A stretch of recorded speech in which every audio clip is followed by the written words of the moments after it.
বা ইটা খেয়েছিলাম কেন, স্ট্রাইকটা খাওয়ার কারণ আছে।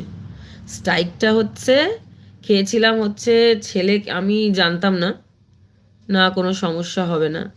হ্যাঁ, তো আমি একটা ব্লগ দিয়েছিলাম, ব্লগের মধ্যে ছেলের বাথরুমে স্নান করাচ্ছিলাম, ওই ক্লিপটা ওখানে অ্যাড ছিল। এবার সঙ্গে সঙ্গে আমাকে 5-10 মিনিটের মধ্যে দেখছি এরকম কপিরাইট স্ট্রাইক। আমি বুঝতে পারছি না, তারপর আমি ভালো করে দেখলাম ওকে যে গামলায় করে স্নান করাচ্ছিলাম, তো তারপরেই হচ্ছে ওটার জন্য ইস্যু দিয়েছিল। তো আমি কি করলাম, ওই ব্লগটাকে পুরো ডিলিট করিনি, ওই যে ছেলেকে স্নান করানোর ক্লিপগুলো সেগুলো পুরো ডিলিট করে দিয়েছি। ইভেন ওকে ঘরে এসে জামা কাপড় চেঞ্জ করিয়েছি, সেটাও ছিল। ওইটা পুরো ধরেই ডিলিট করে দিয়েছি, তারপরে এডিট করে ভালো করে আবার ব্লগটা রেখে দিয়েছি।